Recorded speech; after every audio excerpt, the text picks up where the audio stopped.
All right, let's do this. Chat, are you gonna make me call my character Deez? Oh no, what have they done to Siren? Oh my god, Dialga's a gamer. He's got that RGB. What on God's green earth is that?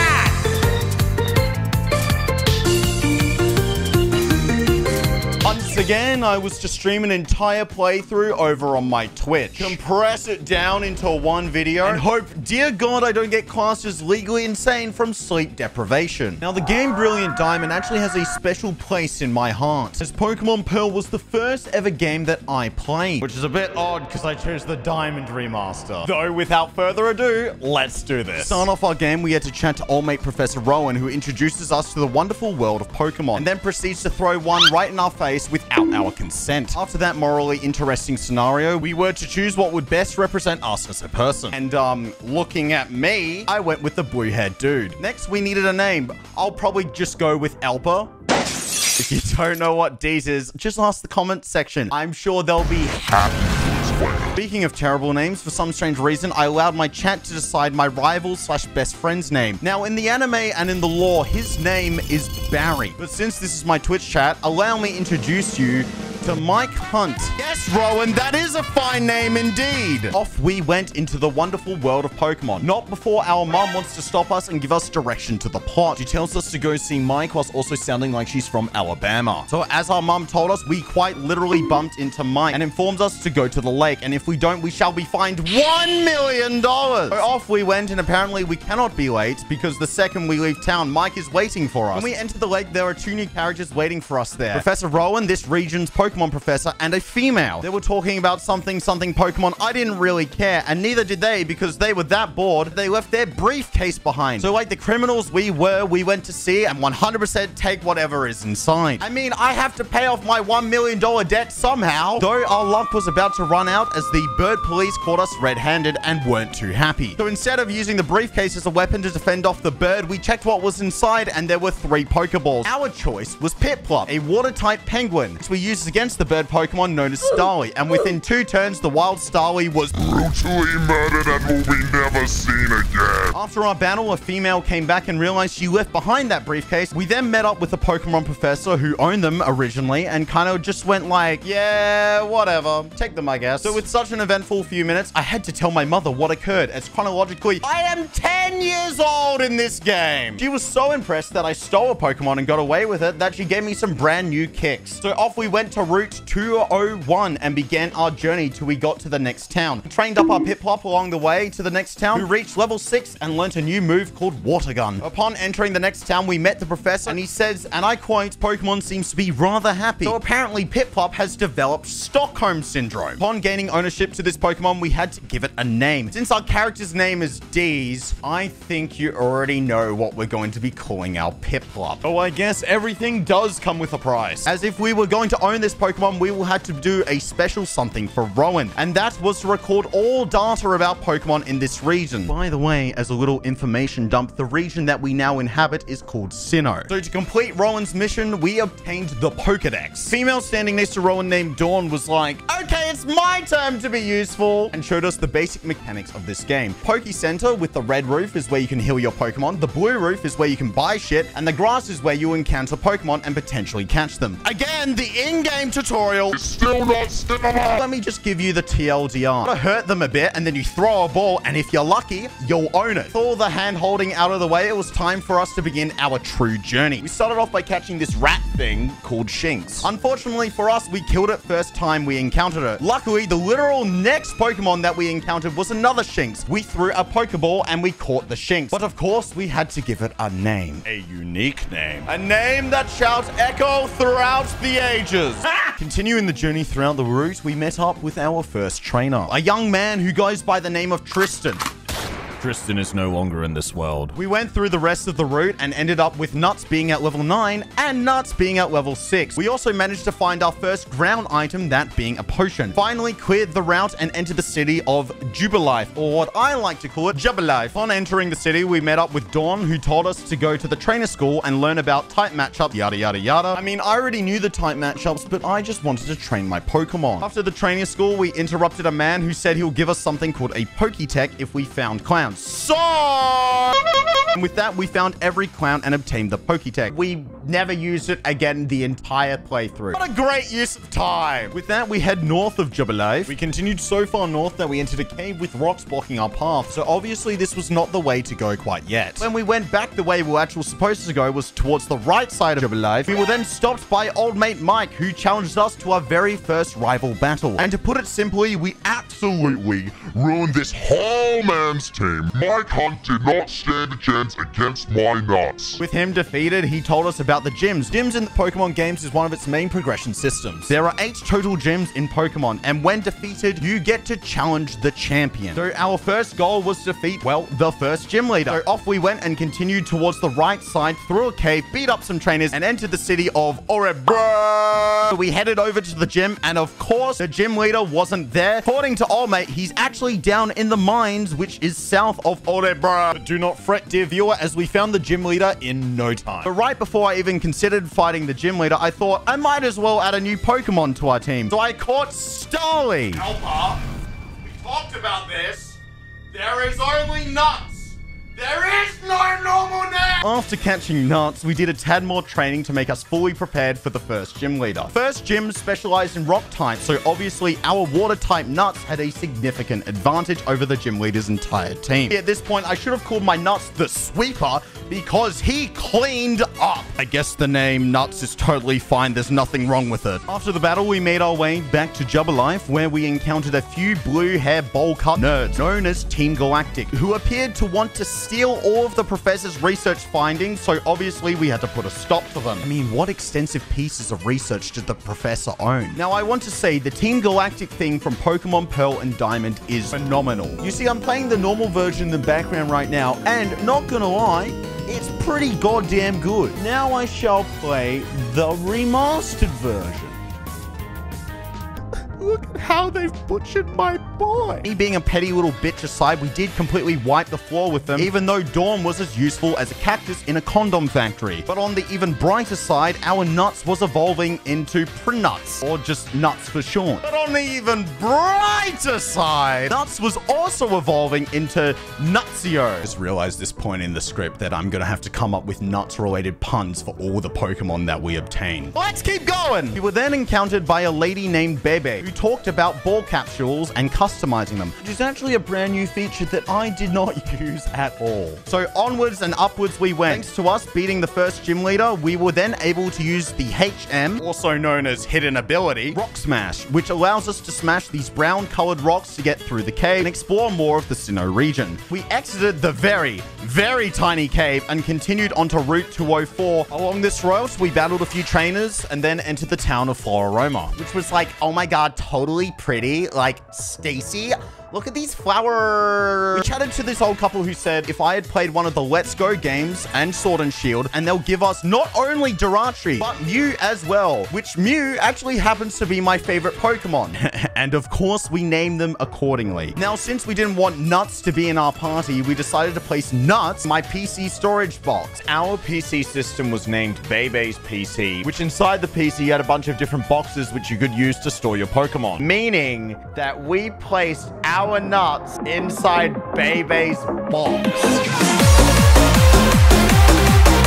After Chad and I had a hoot and a half laughing at that moment, we moved over towards the right and had another encounter with Team Galactic, who were holding this town hostage. They wanted some data from a weather station or something. Point being, these dumbasses were doing something bad, so I beat them up. Right side though, at the end of it, our Nuts evolved and we got Nutsravia. At the end of going through a few grunts, we encountered one of Team Galactic's commanders, Mars. And I'm going to take this screenshot to go on a bit of a tangent.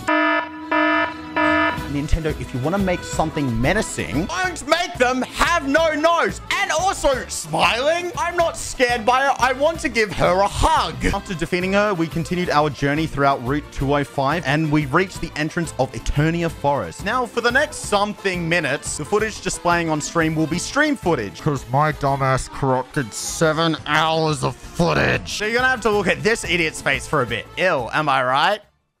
Wait, we entered Eterna Forest and were greeted with a lady named Cheryl, who's a little bit and can't get through the forest by herself. So as the 10-year-old we were, we agreed to walk her through the forest together. Right side when you do this is whenever a battle ends, your entire team gets healed. You know what, Cheryl?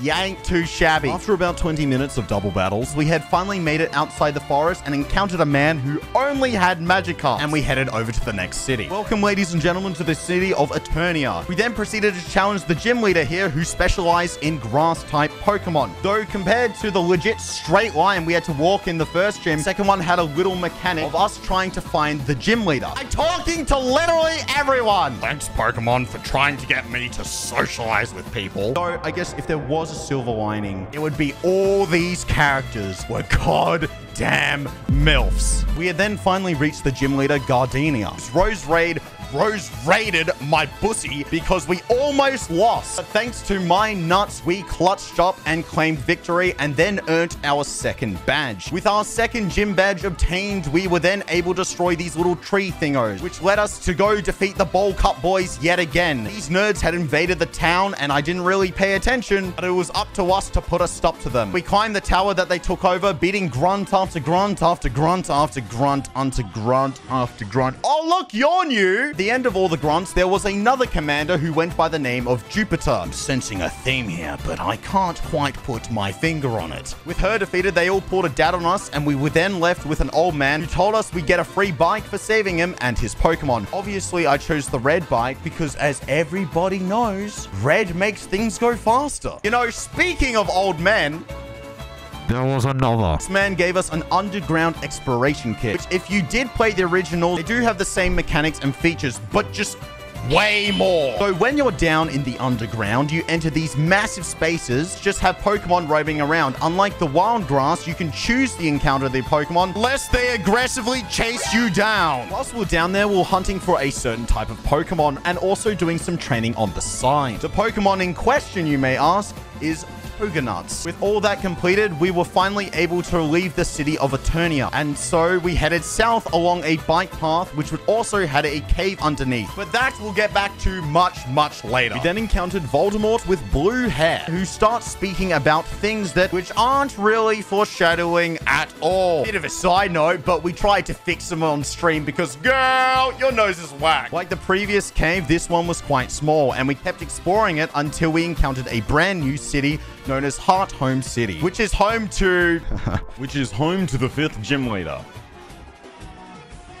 Wait a minute. We actually encountered the 5th gym leader, who told us we were quite not ready to battle her. Really? Speaking of encountering, our old mate Mike was here to get a swift ass decimation. We then continued our lovely journey throughout the Sinnoh region, which basically consisted of trainer, dead, trainer, dead, trainer. Legal reasons, I did not kill them. Just their Pokemon. What felt like a literal eternity of trainer farming, we had finally reached the 3rd city known as Veilstone. So straight to the gym we went, and right outside, Dawn was waiting for us to tell us, like, oh my god, you're so strong and stuff. Okay, bye. Which, believe me, it's definitely what she said. After Dawn ran away, we challenged the 3rd gym leader. This gym type specializes in fighting types, so of course we had to bring out our nuts to combat it. Since our nuts is a flying type, it's super effective. This gym's mechanic was basically sliding these thingos so you can make your way to the gym leader. Whilst making our way to the good old gym leader, we had another cheeky evolution. Allow me to introduce you to Nutsray. We had finally reached the gym leader, Maylene, which again, the chibi art style does not make anyone menacing, especially when you say something like, I take battling very seriously, and you look like a goddamn bobblehead. Me being a whiny baby aside, almost her entire team were relatively straightforward, until old mate Lucario came out. Though that was the only Pokemon that Lucario was able to defeat, and we claimed victory. And thus we continued the journey. This time we headed south of Veilstone to go and find the 4th gym. Quite like usual, there was a whole plethora of trainers. Nothing really occurred. I mean, we did talk to these 2 scientists, but I'm sure there's nothing suspicious happening behind them at all. Just beyond that, we reached a lakeside town with a house full of trainers. So obviously we did even more battling, and we were rewarded with Nutsraptor and Empoleon nuts. Though this small little town didn't contain any gyms inside of it. In the gaming industry, we actually have a special name for this kind of town, and that's called a waste of time. Meaning we had to keep traveling until we finally reached Pastoria City, the home of the 4th gym. This gym specializes in water types, so you already know my boy Nutsray is going to have what I like to call a hoot and a half. And sure as hell, a hoot and a half we did have. My boy stomped Everything. which led us to the gym leader, Crasher Wake. Call this man Curb because, bro, he got stomped! Except for maybe his Quagsire, because he's a ground type, which is super effective against Nutsray. But thankfully, we're gods among men, and we did not struggle at all. Henceforth, the 4th gym leader was defeated, and we could finally make our way back to the 5th gym leader's city. Instead of coming back the way we came, we traversed throughout these marshlands, which contained a lot of rain and a lot of trainers. And after what was quite literally an hour of Not killing trainers. Oh, we had finally reached the 5th gym. now, there seems to be a distinct lack of an elevator right in front of us. How do we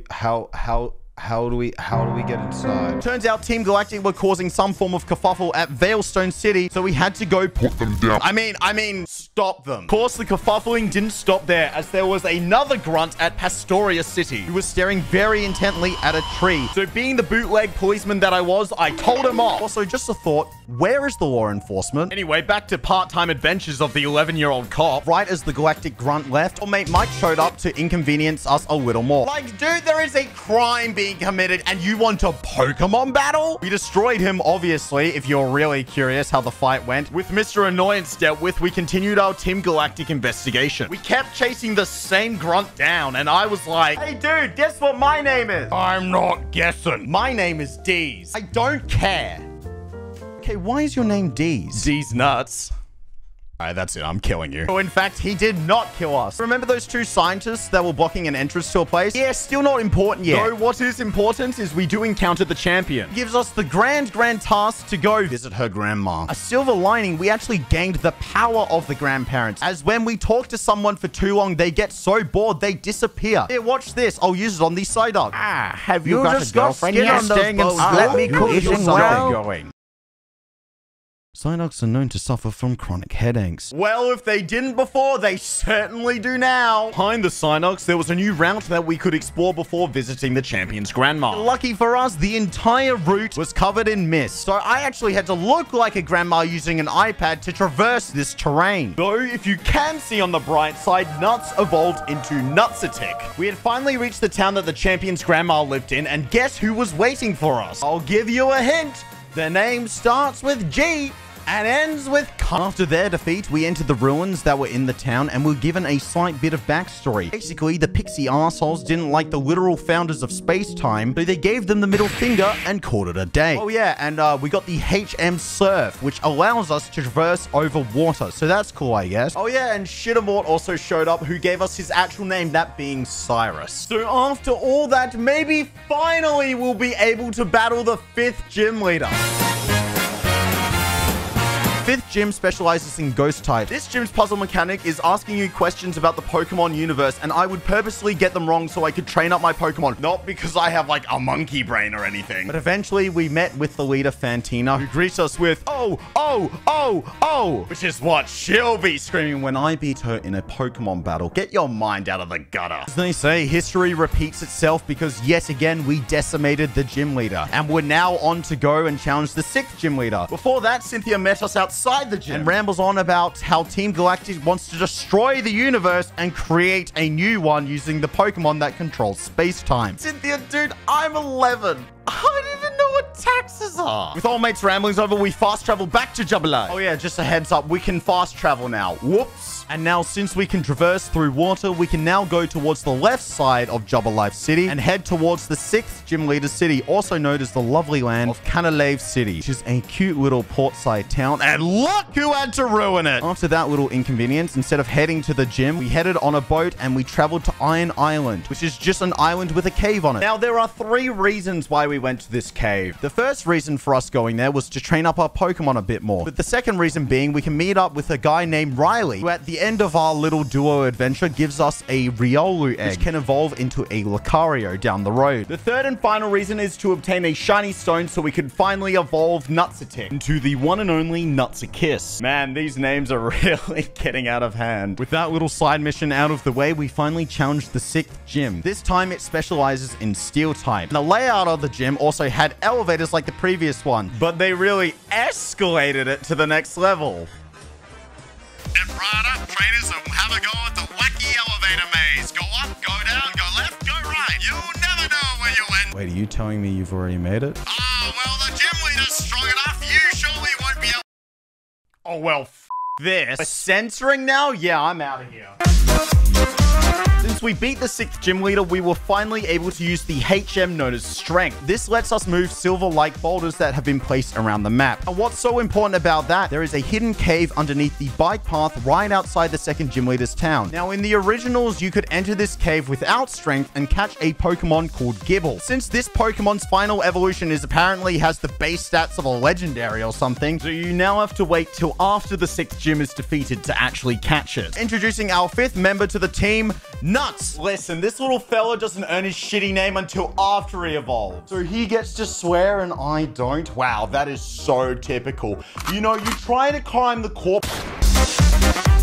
So right before we got back to the main story, we quickly hatched our Riolu egg that we obtained earlier. We met up with Rowan and side characters 1 and 2 to talk about Team Galactic. Apparently, they've been trying to take a hold of the 3 legendary Pixies we heard about earlier. So we split up and headed to the 3 lakes where these Pokemon reside. Our lake that we got assigned was Lake Valor. It was the lake that was blocked off from the scientists from earlier. See, I told you we'll come back to it eventually. So our conversation was cut short as Game Freak implemented the Shake Effect. This is gonna look so good. Coincidentally, the quake actually occurred from Lake Valor, so off we went, and it turns out Team Galactic decided to take from a 0 to a quite literal 100. I kid you not, they quite literally blew up the lake. Get to the bottom of this, we had to fight through the onslaught of Team Galactic members, whilst also watching lifeless Magikarp flail around as they tried to get 1 molecule of water. After defeating all the grunts, we had finally reached the cave, which supposedly had one of the legendaries inside of it. Instead, it had some blue-haired arsehole, which told us they had already captured the legendary. The name of it was Azelf. I guess we had to beat someone up, and he was our next victim. The next lake we went to was Lake Verity, which was up to Dawn and the professor to protect. Spoiler alert! They did a terrible job. So I had to clean up whatever they were doing and defeat the Commander Mars yet again, who had taken this lake's legendary Mesprit. Though, right before we left, our little Gible evolved into Nutspike. Now, obviously, there was one more lake left, and that lake was Lake the other one. This lake was positioned at the top of the map next to the 7th gym leader's city. That is where the quest led us next. To get there, we had to traverse a small part of Mount Cornet, which was right next to the 2nd gym leader's city, which led us to end up on Route 216. And this place had snow quite literally everywhere. I mean, there was snowstorms going on. I had nothing to protect myself. God knows what could have happened. I could have caught hypothermia. There was snow that was basically up to my shoulders. I'm an 11-year-old! After legitimately almost an hour going through a snowstorm and battling trainers, we had reached the entrance. Well, it looks like we're gonna have to battle the gym first then. Oh, I'm sorry. I didn't realize the literal fate of Sinnoh could be put on hold for a gym battle. But fret not, dear viewer, because this battle is the only one that matters. Now, the Pokemon of this gym were ice types, and the special mechanic in this gym was being fucking annoying. You see, a man named Deez will face a woman who goes by the name of Candace. This is a battle that has been foretold for centuries as the fates of the world will clash against each other. Funny as this is as a concept, she died in like, I don't know, 2 hits. So we were rewarded with my boy Riolu evolving into Nutscario. Finally entered the lake and look who was waiting for us. Goddamn Jupiter just beat old mate Mike in a Pokemon battle. What an absolute useless rat. So she escaped with the 3rd legendary Pixie, Uxie. With Team Galactic catching all 3 legendary Pixies, we were now heading towards the climax of the story. This time we took the fight to them and headed for their base, which was situated in Veilstone city. Mate, they did not try and hide it at all. Obviously, we couldn't charge right in, so we snuck in an abandoned warehouse and began our attack. This attack was also known as, oh my god, there are so many grunts. Why are there so many grunts? I have battled at least 10. After about 30 minutes of battling, we had finally reached the boss of Team Galactic, Cyrus. He just sucked so much that he actually gave us a Master Ball when we beat him. If you live under a literal boulder, a Master Ball has a 100% catch rate. Don't I hear you ask, what did that siege of Team Galactic's base actually achieve? It achieved... Hey, yo, what the fuck did it achieve? Don't worry, Pastel, but I'll explain whilst we battle Budget Cyrus in the background. As you may know, Team Galactic wants to create a new world because this one kind of sucks donkey dick. To do this, they used the 3 legendary pixies to craft an item called the Red Chain. This ancient tool can be used to control either Dialga or Palkia, which are the gods of time and space. In the time it took for me to battle all these grunts, they were able to forge this device and are now making their way to the top of Mount Cornet to summon one of these legendary Pokemon. See, the reason why I had this gameplay in the background is because after we defeated Budget Cyrus, he has a change of heart and let us set the 3 legendary pixies free. Oh, how sweet of me. Yeah, so the world is ending. Hold on, Team Galactic. Before you end the world, I'm gonna add a new Pokemon to my party. So, just give me a minute, mate. Since we now have Nutsakiss, it made our other flying type, Nutsraptor, kind of obsolete. Okay, I think the joke is dead now. We were going to replace Staraptor with a Pokemon called Ralts. We will eventually evolve into a Pokemon called Gallade, which is a psychic and fighting type. Hey, Elpa, isn't Lucario a fighting type, and aren't you encountering the exact same problem you had before? Well, you see, in response to that, I'm gonna leave you with this little quotation. You with my team, I'm gonna do what I want. Now allow me to introduce you to the final member of my team, Nuts. That is right! The joke was never dead, and it never will be! So off to Mount Cornet we went, and we acquired our Garanuts along the way. Grunts were absolutely everywhere, but it did not matter as we had the power of Nuts on our side, and it decimated all other Pokemon. We reached the summit of Mount Cornet, but as fate would have it, it repeated itself because we were too late. As Cyrus began the process to summon Dialga, the God of Time!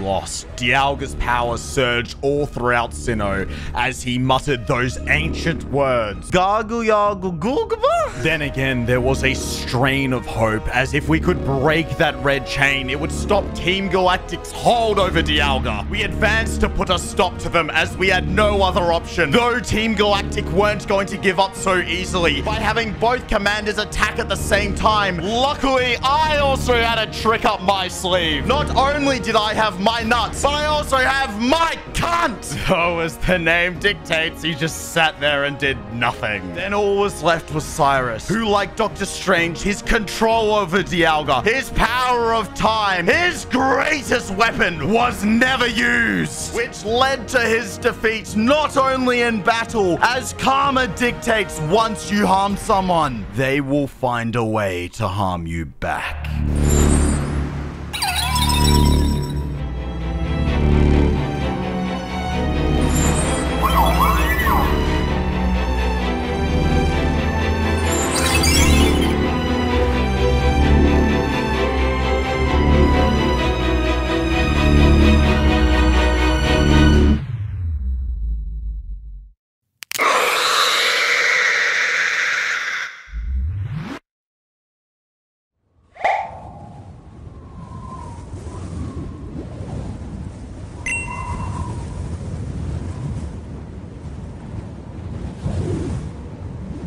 No!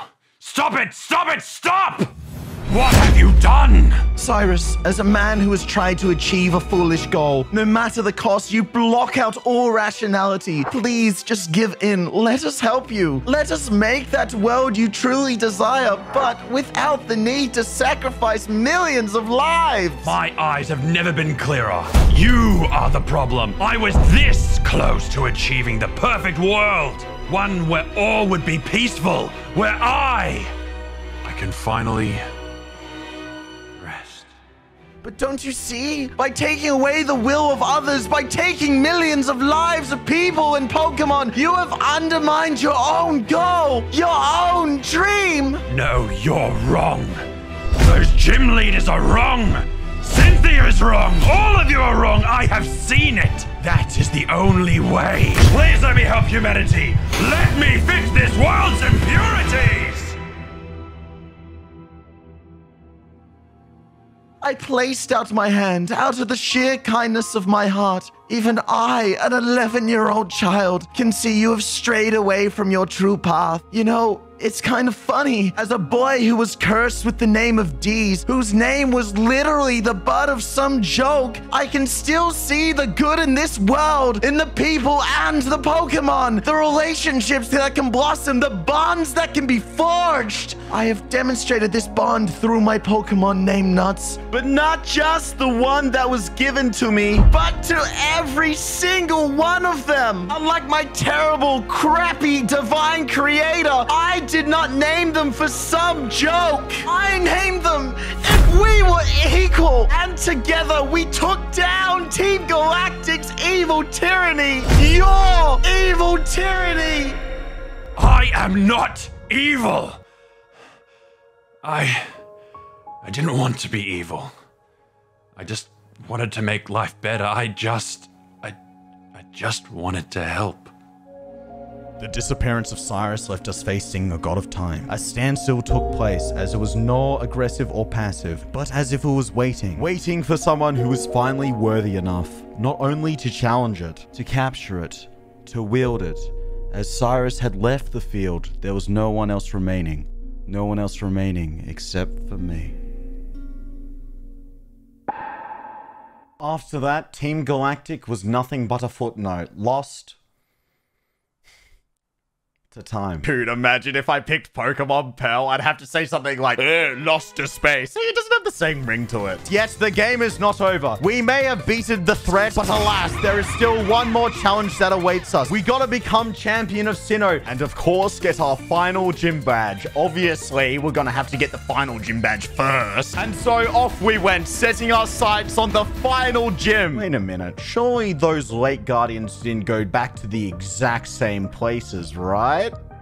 Well, it's your fault that I'm catching you, not mine. Sorry, gym leader number 8. You gotta wait, because your boy's catching 3 legendaries. First off, Azov. We interrupt this legendary catching process to show you their battling theme, as I will be using the one from Pokemon Alpha Sapphire and Omega Ruby. As that is the best one, do not at me. We interrupt the interruption of an interrupt to say, going to at me, go follow me on my Instagram at ElpaYT. Okay, enough meta jokes. Let's get back into it. If you are new to catching a legendary Pokemon, let me give you the rundown. First, you want to lower its HP as low as possible. Now, you can do this by using a move called False Swipe, which is normally used by a Pokemon named Siphon, which is actually the reason why we did have a Cypher for a brief period at the start of the game. But screw that guy! So we used an alternate method of just using normal moves and getting it decently low. It is also noted if you paralyze the Pokemon, it also increases the chance of capture. After about ball number 7, we finally caught Azov, and the first Pixie was ours. The next Pixie to capture was Uxie, which was the one near Snowport City. And similarly to Azov, Uxie was caught on attempt number 6. And finally, the third and final one, Mesprit. I'm not catching Mesprit. The reason being, Mesprit just pulls a straight dart on you and you have to chase her around, and frankly,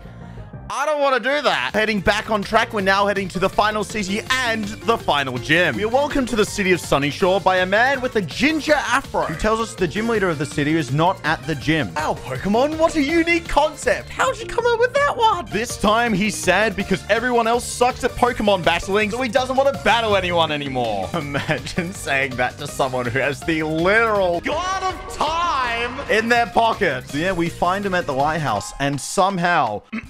An 11-year-old don't convince. His gym's speciality was electric types, and the mechanic of this gym was beating him without losing any Pokemon. Something a bit poetic though, with the final gym battle complete, we were able to get our final Pokemon.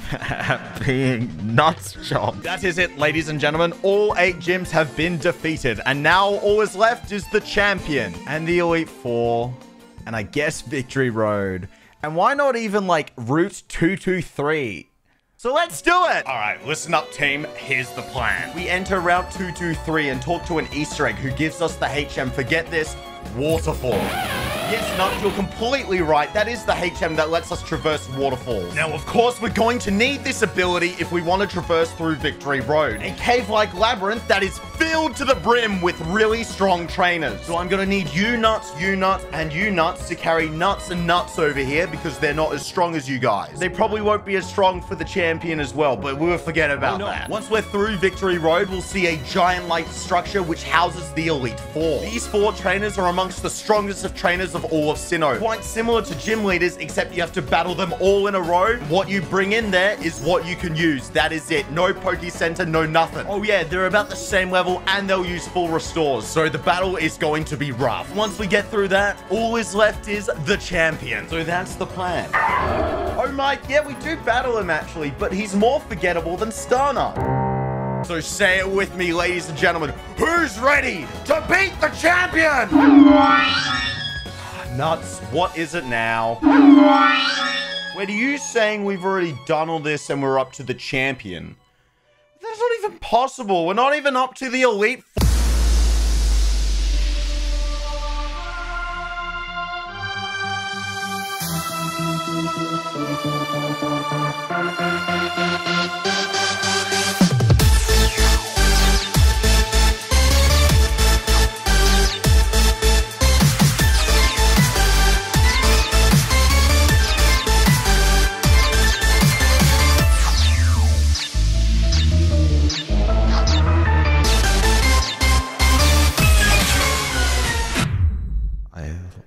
I lost? Or did I? これがレクイエム If I were to lose this fight, I could do it all over again. You are nothing to a man who has 0 self-respect. She may have had the higher levels, the stronger moves, the better Pokemon. I had something she could only dream of. The power that Cyrus never harnessed. The power to restart my save. The power of time. One by one, Cynthia, your Pokemon will all fall down. And just like that, your title of champion has been tainted by these nuts!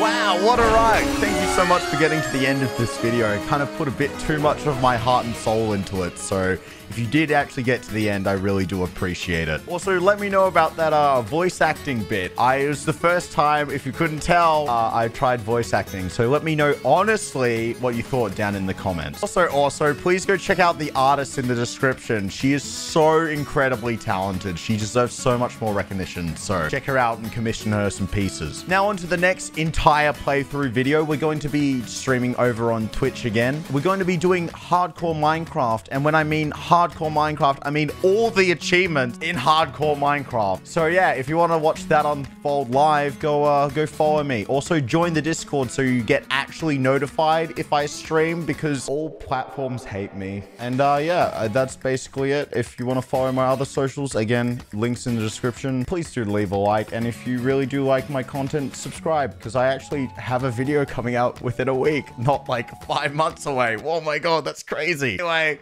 I'll catch you later.